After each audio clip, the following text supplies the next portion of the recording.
సాయిరామ్. ఓం తద్బ్రహ్మం తస్మై శ్రీ గురువే నమః. ఓం వక్రతుండ మహాకాయ సూర్యకోటి సమప్రభా నిర్విఘ్నం కురు మే దేవ సర్వకాలేషు సర్వదా. ఓం సాయీశ్వరాయ విద్మహే సత్యదేవాయ ధీమహి తన్నో సర్వప్రచోదయాత్. ఓం శాంతి శాంతి శాంతి. సాయిరామ్. మనం 7వ అధ్యాయంలో మొన్న 3 శ్లోకాలు నేర్చుకున్నాం. ఈరోజు 4, 5 ఇది చాలా ఇంపార్టెంట్. ఇందులో ఏంటి అంటే గీతలో ప్రతిదీ తెలుసుకోవాల్సిందే. ఎవరైతే ఇది తెలుసుకుంటారో, సత్యాన్ని తెలుసుకుంటారో, నాది నాది అంటూ పరిగెడుతూ ఉన్నావు, ఏది నీది కాదు. ఎప్పుడైతే ఆ విషయం నువ్వు తెలుసుకుంటావో అప్పటి నుంచి నీలో ఇంకా భయం ఉండదు. ఈ శరీరం నీది కాదు. నీతో ఉన్న ఏదైతే ఉందో, నీ కుటుంబం అవని, నీ స్నేహితులు అవని, నీ వారవని, ఎవరవని, నీ పిల్లలవని, నీ సొంత పిల్లలవని, ఎవ్వరవని, ఎవ్వరూ నీతో రారు. ఇది నీ డ్యూటీ, నీ కర్తవ్యం నువ్వు నిర్వర్తించు. నీ పిల్లల్ని వాళ్ళని పెంచే బాధ్యత నీది. ఆ బాధ్యతతో నువ్వు చెయ్యు. బాధ్యత నిర్వర్తించుకో. ఎవరైతే బాధ్యతగా ఉంటారో వాళ్ళు తప్పక విజయాన్ని సంపాదిస్తారు. అది జీవితం అంటే ఒక్కసారి మనం నేర్చుకున్న జన్మ, మృత్యు, జర, వ్యాధి, దుఃఖం. జన్మం ఎత్తితే మృత్యం తప్పదు. ఏది పెర్మనెంట్ కాదు. నువ్వు చూసే వస్తువు ఏదైనా అవని, ఏది నీతో ఉండదు, నీతో రాదు. అన్నిన్నూ టెంపరీ, ఏది పెర్మనెంట్ కాదు. ప్రతి వస్తువు ఏది కూడా నువ్వు చూసే వస్తువులన్నీ, ఎన్ని వస్తువులైతే చూస్తున్నావో, ఇవన్నీ ఇవి నీవి కానే కాదు. జన్మం ఎత్తే మృత్యువు తప్పదు అంటే నీ శరీరం నీది కాదు అంటే ఇది కూడా పెర్మనెంట్ కాదు. నువ్వు చూస్తున్న వస్తువులు, కుర్చీలు అవని, టేబుల్ అవని, ఫర్నిచర్స్ ఏదవని, టీవీ అవని, కంప్యూటర్ అవని, everything whatever it may be, these are all temporary. అవి ఎప్పుడో ఒకరోజు పాడైపోయినవే. కానీ వాట్ ఈజ్ పెర్మనెంట్, దాని గురించి మనం తెలుసుకోవాలి. ఏంటి మనం జీవించడానికి గల కారణం ఏంటి, మనం ఎలా జీవిస్తున్నాం, ఎలా మాట్లాడగలుగుతున్నాం, ఎలా ఊపిరి తీసుకుంటున్నాం. ఈ శరీర కళేభారం నీకు ఊపిరితిత్తులు ఉంటే అయిపోతుందా, గుండుంటే అయిపోతుందా, నువ్వు జీవించగలవా? దానికి తగిన ప్రాణవాయువు ఉండాలి. అది ఉంటే అన్నీ నడుస్తాయి, లేకపోతే ఏది నడవదు. అది మనం తెలుసుకోవాలి. అందుగురించి నీ తాలూకా విషయం నువ్వు తెలుసుకున్నట్టయితే, నేను ఎవరు అన్న భావన నీలో వచ్చినట్టయితే, ఇంకా ఆశలకు మీరు పరిగెట్టరు. దేని గురించి పరిగెట్టి దాన్ని అందుకోవడానికి మీరు ప్రయత్నించరు. అది మాత్రం ఖచ్చితం. నీదన్నది లేనిది నువ్వెందుకు? ఇదంతా విడిచిపెట్టి వెళ్ళిపోవలసిందే. ఏదో ఒకరోజు తప్పదు. దాని గురించి ఈ ప్రాకులాడడం అనవసరం. అయితే జీవితం ఉన్నప్పుడు ఆశ అన్నది ప్రతి ఒక్కరికి ఉంటుంది. అది నేచర్. అయితే నువ్వు ఎలా జీవిస్తున్నావు, ఆ జీవించడం ఎలాగా అంటే ప్రకృతి ఉండాలి. ప్రకృతి లేకపోతే ఏ పని అవ్వదు. ప్రకృతి మాత్రం ఉండాలి. అయితే జన్మ మృత్యు జర వ్యాధి, జన్మతే మృత్యు తర్వాత ఏంటి? జర వ్యాధి. ఇవి ఒకటికొకటి తోడు. నీ జీవితం గురించి నువ్వు ఆలోచించినట్టయితే ఇవన్నీ నీకు ఎఫెక్ట్ అవ్వక తప్పదు. ఎప్పుడైతే పుట్టావో పుట్టిన నుంచి పెరుగుతున్నా ఉన్నావు.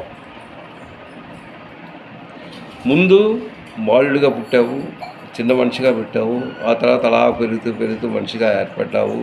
అది అయిపోయిన తర్వాత ఏం చేసావు అంటే ఉద్యోగరీత్యా నువ్వు చేస్తున్నావు. ఆ తర్వాత ఏం చేసావు? ఆ తర్వాత నీ తాలూకా ఎప్పుడైతే ఏజ్ పెరిగిందో నీ తాలూకా దేహం ఇంకా డిక్రీజ్గా వస్తూనే ఉంటుంది. ఎప్పుడైతే డిక్రీజ్ అవుతుందో అప్పుడు వ్యాధులు రాక మానదు. వ్యాధి అయిన తర్వాత ఏం చేయాలి అంటే ఇక మృత్యువు కూడాను దగ్గరలో ఉంటుంది అని తెలుసుకో. మృత్యు అయిన తర్వాత అయ్యో నా జీవితం అయిపోయింది అనేసి నువ్వు దుఃఖపడిన అవసరం లేదు. నీకు చావు అన్నది లేదు. ఎందుకు అంటే ఇది సత్యం. ఎందుకు అంటే నువ్వు చనిపోయినా మళ్ళీ నువ్వు పుడతావు. ఎలా పుడతావు అంటే నీ కర్మానుసారం, నీ కర్మలు ఎలా చేస్తున్నావు ఆ కర్మను బట్టి నీ పుట్టుక కూడా అలాగే ఉంటుంది. దాన్ని బట్టి పుట్టుక ఏ జన్మ ఎత్తావు అన్నది నీ కర్మానుసారం వస్తుంది. అందుకే భగవంతుడు చెప్పాడు, మీరు మనిషిగా ఉన్నప్పుడే ఏ పనైనా చేయగలరు. ఆ తర్వాత జన్మ ఎలా ఉంటారు అన్నది నీ కర్మానుసారం. మీరు మనిషిగా పుట్టకపోవచ్చు, జంతువుగా పుట్టచ్చు, పక్షిగా పుట్టచ్చు, దేనిగా పుడతారో అది లేదు. ఒక్క మానవుడికే ఇది సహజం. అంటే ఒక్క మానవుడే దీన్ని తెలుసుకోగలడు. ఇంకా ఏ జంతువు కూడాను వాళ్ళకి ఆ అవకాశం లేదు, తెలుసుకునే అవకాశం లేనే లేదు. తెలుసుకునేవాడు ఒక్క మానవుడే, ఒక్క మనిషి పుట్టిన తర్వాతే వాడు నీ జ్ఞానాన్ని తెలుసుకోగలడు. ఎప్పుడైతే జ్ఞానాన్ని తెలుసుకున్నావో అప్పుడు భగవంతుని తాలూకా తత్వాన్ని నువ్వు తెలుసుకోగలవు. భగవంతుని తత్వం తెలుసుకున్నప్పుడు నీకు ఇంకా భయం ఉండదు. ఎప్పుడైతే భయం ఉండదో మృత్యువు గురించి ఇంకా ఆలోచించవు. ఒక మంచి భావనతోనే నువ్వు ఉంటావు. చెడు భావన అన్నది నీ దగ్గరికి రాదు. ఏదైతే చెడు భావన లేకుండా నువ్వు ఉంటావో అది చాలా మంచిది. ఓకే, ఇప్పుడు ఇంతవరకు మనం నేర్చుకున్నది ఏంటి అంటే భగవంతుని తాలూకా జ్ఞానం గురించి, విజ్ఞానం గురించి ఆయన చెప్తున్నాడు. కృష్ణ భగవానుడు ఎవరికి చెప్తున్నాడు? అర్జునుడికి. ఇప్పుడు ఏదైతే 3వ శ్లోకంలో ఉన్నాదో మనుష్యానాం సహస్రేషు కశ్చిత్ ఏంటంటాడు? కశ్చిత్ యతతి సిద్ధయే. వేల కొలది మనుషుల్లో ఎవడో ఒక్కడే నా గురించి తెలుసుకోగలడు. వేల కొలది మనుషుల్లో, కోట్ల కొలది మనుషుల్లో, అందులో ఎవడు యోగి అయి ఉంటాడు. యోగిగా అవ్వాలి అంటే ఏం చేయాలి? వాడికి అన్నీ మంచి భావనలు ఉండాలి. వాడికి ఆశ అన్నది ఉండకూడదు, కోరికలు ఉండకూడదు. ఈ శాస్త్రయుక్తంగా వాడి ప్రవర్తన కూడాను శాస్త్రయుక్తంగా ఉండాలి. శాస్త్రయుక్తంగా వాడు ఉంటూ ఒక యోగిగా కొన్నాళ్ళ వరకు ఉండగలడు. అలాంటి యోగులు కూడాను, అంత చక్కగా ఉన్నవాళ్ళు కూడాను, వాళ్ళు కూడా నా తత్వాన్ని అర్థం చేసుకోవడం అది మామూలు విషయం కాదు. వాళ్ళు కూడా అర్థం చేసుకోలేరు. అందుకే ఇక్కడ మనుష్యానాం సహస్రేషు కొన్ని కోట్ల మంది ఉన్నాను. కశ్చిత్ యతతి సిద్ధయే యతతాం ఆపి సిద్ధైనాం కశ్చిత్ మం వేత్తి తత్వతః. అలాంటి యోగులు కొన్ని వేల కొలది ఉన్నన్ను, అందులో కూడాను ఒక్కడు కూడా నా తత్వాన్ని తెలుసుకోలేడు. అంత కష్టమైనది. అంటే భగవంతుని తెలుసుకోవడం అంటే అది మామూలు మాటలు కాదు అనేసి అక్కడ చెప్తున్నాడు. అది 3వ శ్లోకం. ఈరోజు 4వ శ్లోకంలో ఏంటి చెప్పడం మనం విందాం. ఏంటంటున్నాడు? భూమి. చూసారా, మనకి ఏదైతే ఉందో పంచేంద్రియాలు, ఇవి ఏవైతే ఉన్నాయో వాటి గురించి చెప్తున్నాడు. ఏంటంటున్నాడు? భూమి అప అవలం, భూమి అప అవ అనలం వాయుఖం మన బుద్ధి ఏవచ. ఏంటి? భూమి, అప, అనలం, వాయు, మనస్సు, బుద్ధి, ఇవి ఏంటివి? భూమి, అపహ అంటే నీరు, అవలం అంటే అగ్ని, వాయు, కం అక్కడ ఏంటంటున్నాడు? ఖం మనో బుద్ధిదేవ. ఖం అంటే ఆకాశం, మనం అంటే మనస్సు, బుద్ధి మరియు అహంకారం. ఇవి మొత్తం 8. ఈ 8 మొత్తం ఈ 8 ప్రకృతికి సంబంధించినవి. ఆ ప్రకృతి ఎలా ఉంది? అది భగవంతుని తాలూకా దయతో ఏర్పడిన ఆ ప్రకృతి. ఏ కాలానికి తగినట్టు ఆ కాలంగా ఆయన ఆ ప్రకృతిని మారుస్తూ ఉన్నాడు. ఆయన చిన్నవాడు కాదు, ఎంత జ్ఞానవంతుడో, ఎంత జ్ఞాని అయినవాడో. అక్కడ అందుకే భూమి అప అసల వాయు కం మన బుద్ధి, మనస్సు, బుద్ధి, తర్వాత అహంకారం, ఆ తర్వాత ఇది ఇయమే భిన్న ప్రకృతి అష్టదా. చూడండి, అహంకారం ఇది ఇయం భిన్న ప్రకృతి అష్టదా. అపరాయం ఇతం అన్యం ప్రకృతిం సిద్ధిమే పరాం జీవిభూతం మహాబాహో యయా ఇదం ధార్యతే జగత్ అనేసి రెండవది. ఇది 4, 5 కలిపే ఉన్నాయి. ఒకసారి నేను ఆ శ్లోకం చెప్తాను చూడండి. భూమిరపోణలో వాయు కమ్మనో బుద్ధిరేవచ అహంకార ఇదియం మే భిన్న ప్రకృతిరష్టదా అపరేయమితి స్తవ్యం ప్రకృతిం విద్ధి మే పరాం జీవిభూతం మహాబాహో యయేదం ధార్యతే జగత్ అన్నాడు. అయితే అపర అంటే ఈ ప్రకృతి, ఈ ప్రకృతి కాక ఇంకొక ప్రకృతి కూడా ఉంది, దాన్ని కూడా నేను చెప్తాను విను అనేసి అంటున్నాడు. భూమి, నీరు, అగ్ని, వాయువు, ఆకాశము, మనస్సు, బుద్ధి మరియు అహంకారము, ఇవి భగవంతుని 8 విధములుగా ఇది విభజింపబడ్డాది.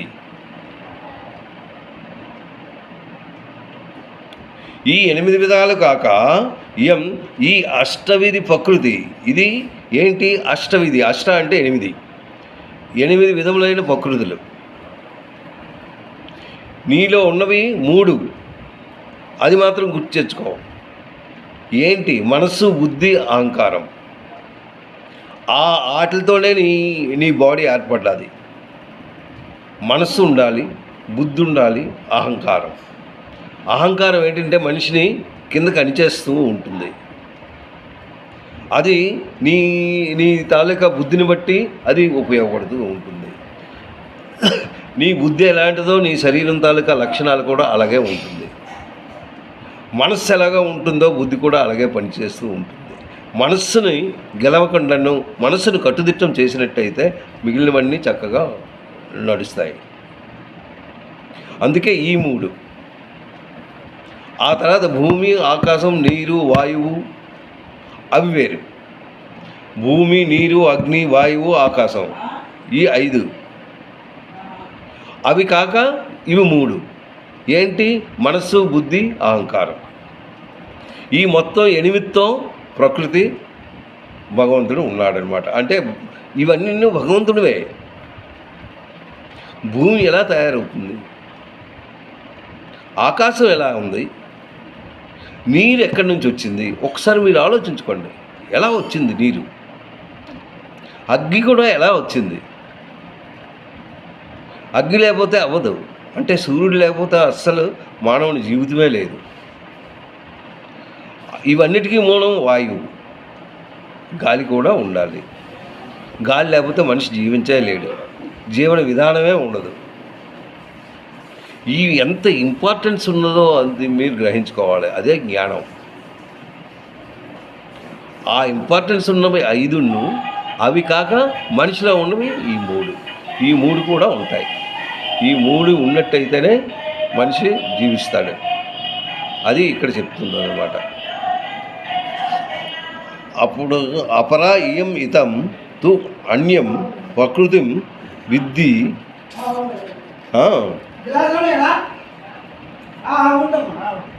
అయితే అపరా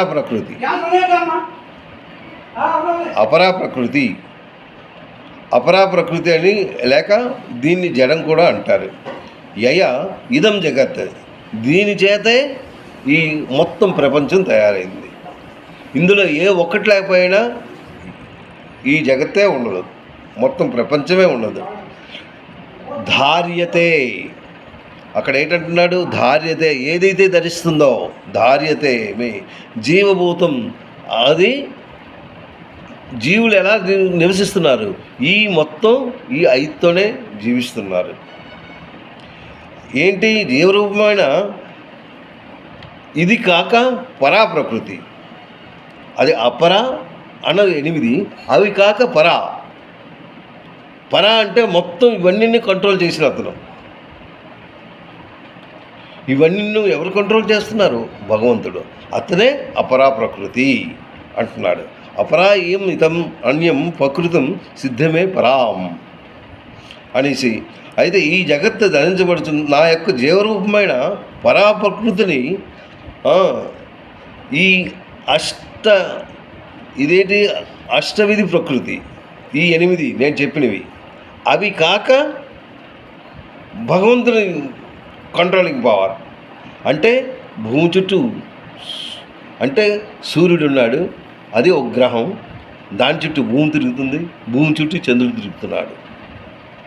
ఈ గ్రహాలు కూడా నవగ్రహాలు ఇవి అన్నీ ఉన్నాయి. ఇవి ఒకదాని వైపు ఒకటి అలాగా అవి తిరుగుతూనే ఉన్నాయి. ఎవరు తిప్పుతున్నారా? భూమి 24 hours అది దాన్ని బట్టి అదే అలా తిరుగుతూ ఉంది. దీనికి ఆధారం ఏంటి? ప్రతిదీ ఒక ఆధారం అంటూ ఉండాలి కదా. కానీ ఇవి ఏ ఆధారం లేకుండా దాన్ని బట్టి అదే తిరుగుతూ ఉంది. పగలు రాత్రిలో ఏర్పడుతున్నాయి. ఈ 2 ఏర్పడించో బాగా జీవరాశులు ఏవీ నివసించలేవు. అంటే ఎంత శక్తి ఉందో మీరు ఒకసారి ఆలోచించండి. ఆ శక్తిని మనం అర్థం చేసుకోవాలి.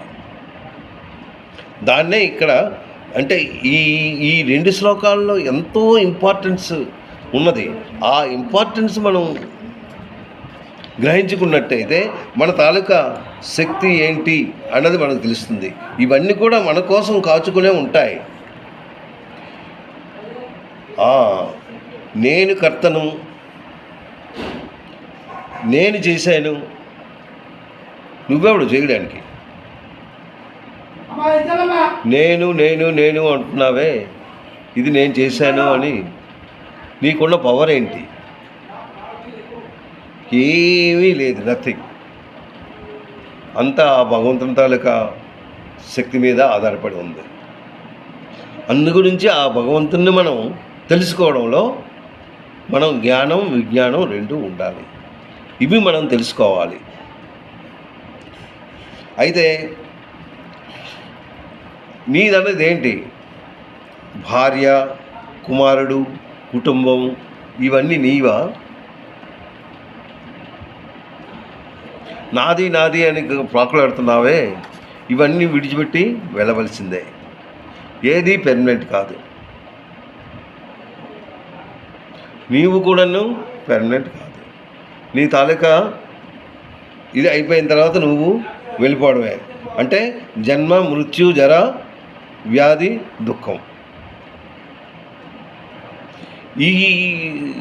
ఇది తప్పదు మనిషికి. జన్మెత్తాడు అంటే ప్రతివాడు ఎవరైతే జన్మెత్తాడో ప్రతి ఒక్కడు చనిపోక తప్పదు.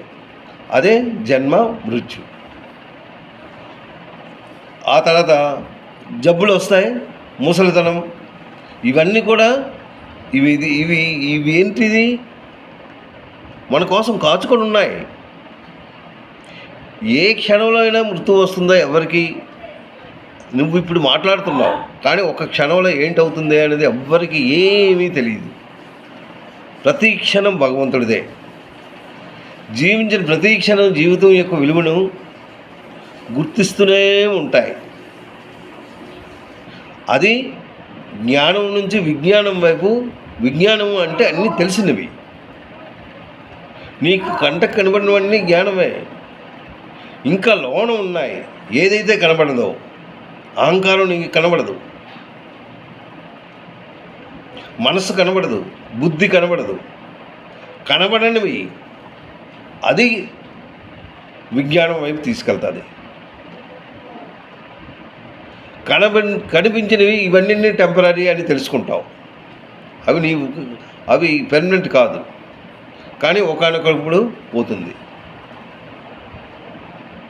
గులాబీ ఎంతో అందంగా ఉంటుంది, దాన్ని చూస్తున్నాం. అది చూసినంతకాలం అది బాగానే ఉంటుంది. ఆ తర్వాత ఏంటవుతుంది? వాడిపోతుంది. వాడిపోయిన తర్వాత ఏంటి? కింద పడిపోతుంది. అంతే జీవితం కూడా అంతే. దాంతో సరిపోలిస్తే సేమ్. అది ఎప్పుడైతే యమనంలో ఉంటుందో చాలా ప్రకాశంగా ఉంటుంది. ఆ యమనం పోయింది అంటే ఇక కొద్ది కొద్దిగా క్షీణిస్తూ ఉంటుంది. క్షీణించి కిందకు పడిపోతుంది అనమాట. ది సేమ్ థింగ్ హ్యాపెండ్ అనమాట. అందుగురించి ఈ శ్లోకంలో మనకి తెలుసుకున్నది ఏంటి అంటే, ఓ మహాబాహో, ఓ అర్జున, భూమి, నీరు, అగ్ని, వాయువు, ఆకాశము, మనస్సు, బుద్ధి, అహంకారము ఇవన్నీ భగవంతుని తాలూకా ప్రకృతి. ఇది 8 విధాలుగా విభజించారు. ఈ ప్రకృతిని అపర లేక జడ అనేసి అంటారు. ఇవి కాక సంపూర్ణ జగత్తును ధరించినట్టు మరి ఒక ప్రకృతి ఉంది. అంటే ఈ మొత్తం జగత్తు ఏంటి? ఈ గ్రహాలు దాన్ని బట్టి అవే తిరుగుతున్నాయి, ఒకదాని తర్వాత ఒకటి. అవి అది మరొక ప్రకృతి ఉంది. అదియే పరాప్రకృతి. దాన్ని పరాప్రకృతి అంటారు, దీన్ని అపరాప్రకృతి అంటారు. అపరాప్రకృతిలో ఏంటుంటుంది? భూమి, ఆకాశము, అగ్ని, నీరు, వాయువు ఇవి 5 కాక అహంకారము, బుద్ధి, మనస్సు మొత్తం 8. ఈ 8 ఏంటంటారు? పర. అది ఇవి కాక పరాప్రకృతి. అది అపర, ఇది పర. దీన్ని మనం తెలుసుకోవాలి. దీన్ని చేతన ప్రకృతి అని తెలుసుకోవాలి. అది తెలుసుకున్నట్టయితే జ్ఞానం మన మట్టుకు మనం చేసుకోగలం. ఈ 2 నేను ఈరోజు చెప్పాను. ఈ శ్లోకం మరొకసారి చెప్పేసి, భూమిరాపోణలో వాయ కమ్మనో బుద్ధిరేవచ అహంకారం ఇతియం మే భిన్న ప్రకృతిరష్టదా అపరేయమితస్తన్యం ప్రకృతిం విద్ధి మే పరాం జీవభూతం మహాబాహో యయేం ధర్మతే ధార్యతే జగత్. ఏది ధార్యతే? ధార్యతే అంటే ధరించిన వాడు. ఎవరు ధరిస్తున్నారు? ఇవన్నీ తన మట్టుకు తను తిరుగుతున్నాయి, దాని మట్టుకు అవే తిరుగుతున్నాయి. దీన్ని ధరించేవాడు ఎవడు? భగవంతుడు. ఈ సృష్టిని సృష్టించిన వాడు భగవంతుడే. అలాంటి భగవంతుడిని తెలుసుకోవడం అంటే మామూలు విషయం కాదు. సాయిరామ్. నెక్స్ట్ మనం ఈరోజు మనం నేర్చుకున్నది 4, 5, రేపు 6, 7.